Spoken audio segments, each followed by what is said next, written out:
It is 7 a.m. I am walking into the hospital. My heart is beating fast. Today is my first day as a nurse. The hospital is big and the hallways are very quiet. I look at the clock on the wall. I am not late, I think. Suddenly a man in a white coat walks toward me. He looks serious. "Are you the new nurse?" he asks. I nod and say, "Yes, I am." The man smiles. "I am Dr. Wilson. Welcome," he says. I feel a little better now, but then he gives me a paper. "Here is your task list for today," he says. I take the paper and look at it. The paper says 1. Check room 305.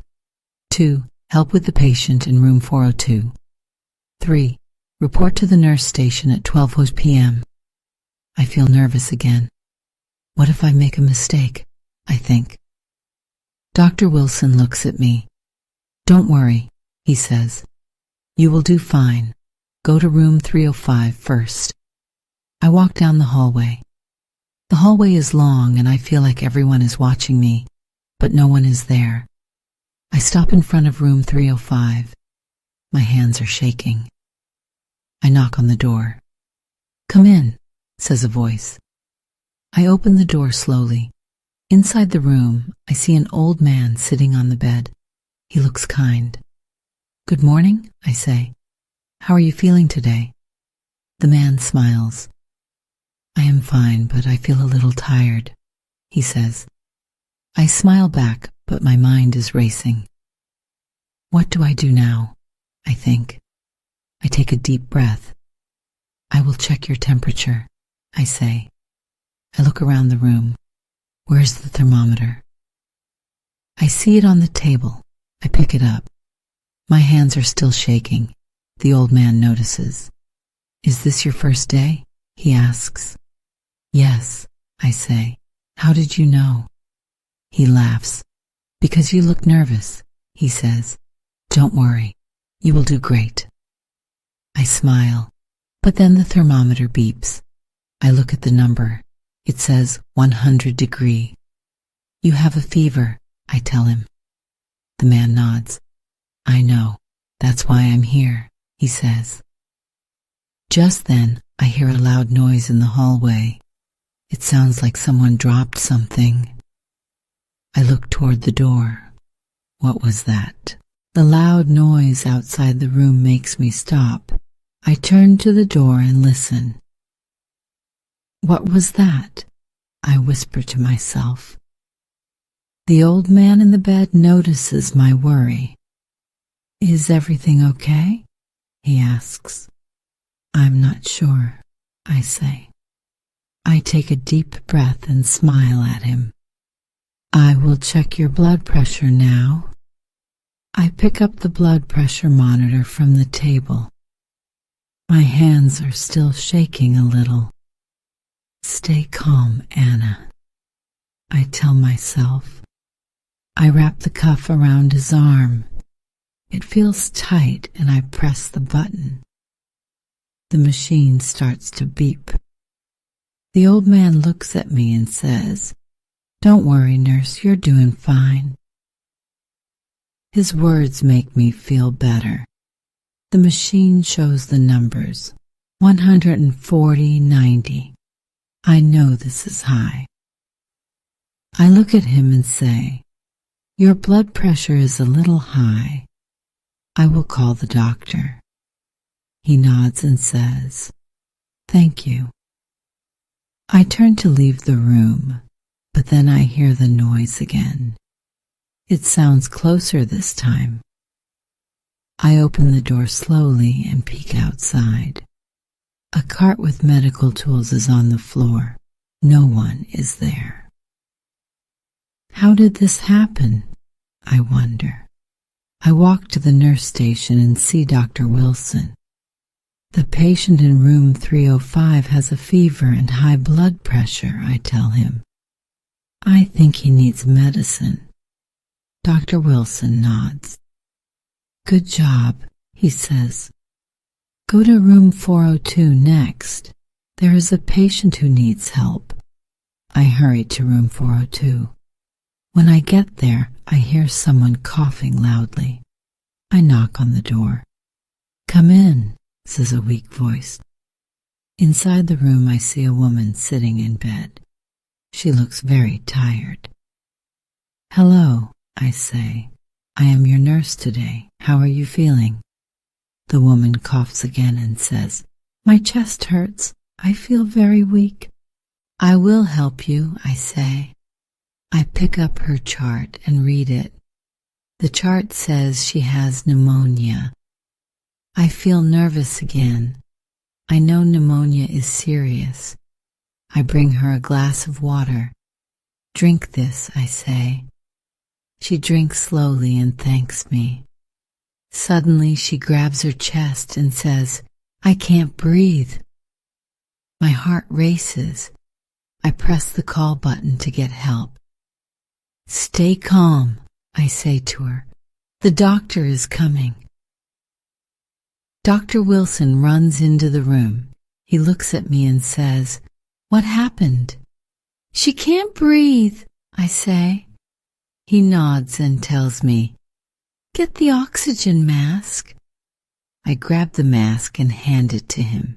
He places it over the woman's face. Slowly her breathing gets better. "Good work," Dr. Wilson says to me. "You stayed calm. That's very important." I smile, but my hands are still shaking. After helping the woman in room 402, I feel a little more confident. I did it, I think. But then Dr. Wilson looks at me. "Anna, go back to room 305, he says. "The patient needs his medicine now." I nod quickly and walk to room 305. I open the door and see the old man still sitting on the bed. He looks at me and says, "Oh, you're back. Did you forget something?" I smile nervously and say, "I brought your medicine." I open the small bottle and pour 2 pills into my hand. "Here you go," I say, holding out the pills with a glass of water. He takes the medicine, but then he asks, "Is this the right one?" My heart stops for a moment. Did I check the label? I think. I quickly look at the bottle again. It says blood pressure medication. I sigh in relief. "Yes, it's the right one," I say. The man laughs and says, "You're doing fine, nurse. Don't worry so much." Just as I'm about to leave, I hear a loud beep, beep, beep. It's coming from the machine next to his bed. The screen is flashing red. "What's happening?" he asks. I'm not sure, I say. My mind races. I remember Dr. Wilson's words, "Stay calm no matter what." I press the call button. A nurse runs into the room. She looks at the machine and says, "It's okay, the battery is low. I will fix it." I feel so embarrassed. "I thought it was an emergency," I say. The nurse smiles and says, "Better to be careful than to ignore it." I walk out of the room, my face red. "What's next?" I whisper to myself. At the nurse station, another nurse hands me a new chart. "Room 210, she says. "The patient needs an IV change." I take the chart and head to room 210. Inside I see a young boy. He looks scared. His mother is sitting next to him, holding his hand. "Hello," I say softly. "I am your nurse today. How are you feeling?" The boy doesn't answer. He looks at his mother. "He's very nervous," the mother says. "It's his first time in the hospital." I understand. I say. I will change his IV quickly. It won't hurt. I prepare the new IV. My hands are steady now. I smile at the boy and say, "You're very brave." He looks at me and whispers, "Will it hurt?" "No," I say. "You'll feel a small pinch and then it's done." I change the IV carefully. The boy watches me the whole time. When I finish, he smiles a little. "See? All done," I say. The mother thanks me. I feel proud. But as I leave the room, I hear another call button. What now? I wonder. The call button is ringing loudly. I rush to the nurse station to see where it is coming from. "Room 210 again," a nurse says. I freeze. "The boy," I whisper. I run back to room 210. Inside, the boy is crying and his mother looks very scared. "What happened?" I ask, trying to stay calm. The mother says, "He says his chest hurts. He's breathing fast. Is something wrong?" I kneel by the bed and ask the boy, "Can you show me where it hurts?" The boy points to his chest and says, "It feels tight." I take his hand. "It's okay. I will get the doctor," I say. I press the emergency button on the wall. A voice over the speaker says, "Emergency team to room 210. Dr. Wilson arrives quickly. He looks at the boy and says, "Get the oxygen mask." I grab the mask and hand it to him. Dr. Wilson places it over the boy's face and says, "Breathe slowly. You're safe." The boy starts to calm down, but his mother asks, "What's wrong? Is he okay?" Dr. Wilson looks serious. "He may be having an allergic reaction." He says, "We need to act fast. Anna, prepare the injection." I freeze for a second. "The injection?" I ask. "Yes," he says. "The epinephrine. It's in the emergency kit." I rush to the emergency kit and open it. There are so many vials and syringes inside. My hands shake as I search for the right one. Finally, I see it. Epinephrine. I hand it to Dr. Wilson. He says, "No, Anna, you do it." My heart skips a beat. "Me?" "Yes," he says firmly. "You can do this." I take the syringe and draw the medicine. My hands feel heavy. I walk to the boy's bed. His mother is crying now and the boy's eyes are wide. I say softly, "You're very brave. This will help you feel better." I inject the medicine into his arm. The boy flinches but doesn't cry. After a moment, his breathing slows down. He looks at me and whispers, "Thank you." Dr. Wilson smiles.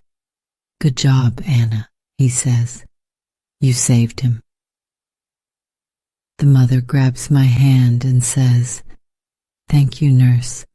Thank you so much." I feel relief wash over me, but then Dr. Wilson says, "Anna, stay here with him. I need to check something." As he leaves, I look at the boy. He is smiling now, but I can't stop thinking, what if I had been too slow? Suddenly, the emergency button rings again. It's from another room. My heart sinks. "What now?" I whisper. The emergency button is ringing again. This time it's from room 305, the old man's room. I rush down the hallway, my heart racing. What could be wrong now, I think. When I enter room 305, the old man is sitting on the bed looking calm. He smiles and says, "Oh, it was me. I pressed the button." I blink. "You press the emergency button?" I ask, confused. "Yes," he says. "I just wanted to know how it works. I didn't mean to scare you." I take a deep breath, trying not to laugh. "Mr. Thomas," I say gently, "the emergency button is only for real emergencies." He chuckles. "I'm sorry, nurse. I was just curious. But since you're here, can I have some more water?" I nod and bring him a glass of water. "Here you go," I say. As I'm about to leave, I hear a soft beep from his monitor. I look at the screen. His heart rate is slowing down. "Mr. Thomas, are you okay?" I ask. He frowns. "I feel a little dizzy," he says. Then he leans back on the bed. I press the call button immediately. "I need a doctor in room 305, I shout. Dr. Wilson and another nurse arrive quickly. They check the monitor and start working on Mr. Thomas. "Anna, stay here," Dr. Wilson says. "We need to keep him stable." I watch as they give him medicine and adjust the machines. After a few minutes, his heart rate improves. He opens his eyes and looks at me. "I thought I was just thirsty," he says weakly. I smile. "You're okay now," I say. Dr. Wilson pats my shoulder. "You did well, Anna. You acted quickly." I feel relieved, but there's no time to rest. Another nurse comes in and says, "Anna, we need you in room 402 again. The patient is complaining of pain." I hurry to room 402. The woman is holding her arm and saying, "It's worse now. It's very swollen." I check her chart. She had an IV earlier. I look at the IV site. It's red and swollen. There might be an infection, I think. I press the call button again. A nurse comes in and says, "You handle this, Anna. You know what to do." I take a deep breath. I clean the IV site carefully and replace the needle. The woman winces but says, "Thank you. It feels better now." I smile, but as I turn to leave, the lights in the room flicker. Then the power goes out. "What's happening?" the woman asks, her voice full of fear. I try to stay calm. "Don't worry. The hospital has backup power," I say. But inside, I'm panicking. Suddenly the emergency lights come on and Dr. Wilson appears at the door. "Anna, come with me," he says. "We have a big problem." Dr. Wilson looks serious as he leads me down the hallway. "The backup generator's running," he says, "but some machines aren't working. We need to check all critical patients." I nod and follow him, feeling both nervous and focused.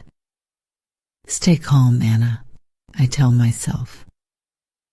We enter room 210 first.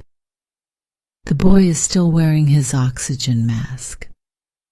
His mother looks worried. "Is everything okay?" she asks. Dr. Wilson checks the machines next to the boy's bed. "Everything is fine here," he says. He looks at me and says, "Anna, stay with them while I check the other rooms." I smile at the boy and his mother. "You're doing great," I say to the boy. He nods but looks tired. A few minutes later, Dr. Wilson returns. "All patients are stable," he says. The power will be back soon. I feel a wave of relief. That's good news, I say. Suddenly my pager beeps. It's a message from the nurse station. Urgent, room 305. My heart skips a beat. Mr. Thomas, I whisper. Dr. Wilson and I rush to room 305. When we arrive, Mr. Thomas is sitting up in bed smiling. Oh, it's you again, he says cheerfully. I blink in confusion. The message said it was urgent, I say. Mr. Thomas laughs.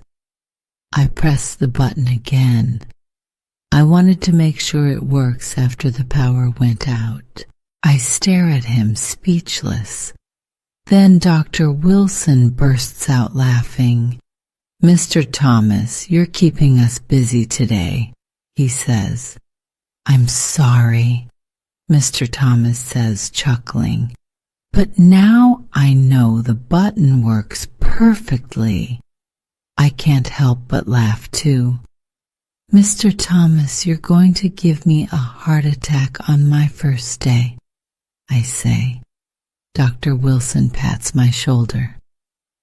Anna, you handled today very well, he says. You've had a tough first day, but you stayed calm under pressure. That's what makes a great nurse. As the power comes back on, the hospital feels normal again. The lights are bright, and the machines beep softly. I feel a sense of peace. At the end of my shift, I sit down at the nurse station. My feet ache, and I feel so tired, but I also feel proud. Another nurse walks by and says, Good job today, Anna. First days are always hard, but you did great. I smile and say, Thank you. As I leave the hospital, I think about everything that happened. I helped a boy breathe. I stayed calm during the power outage, and I even survived Mr. Thomas's mischief. I look at the sunrise outside and smile. Tomorrow is another day, I whisper. I think I'm ready for it. Here are 10 questions about today's story. Write your answers in the comments below. Let's see how many you get right. 1. Who is the main character in the story? A. Dr. Wilson. B. Anna. C. Mr. Thomas. D. The boy. 2. What time does Anna start her first day? A. 6 a.m. B. 7 a.m. C. 8 a.m. D. 9 a.m. 3. What does Dr. Wilson give Anna at the beginning? A. Medicine. B. A chart. C. A task list. D. A thermometer. 4. What is the problem with the old man in room 305? A. He has a fever and high blood pressure. B. He is scared. C. He cannot breathe. D. He has chest pain.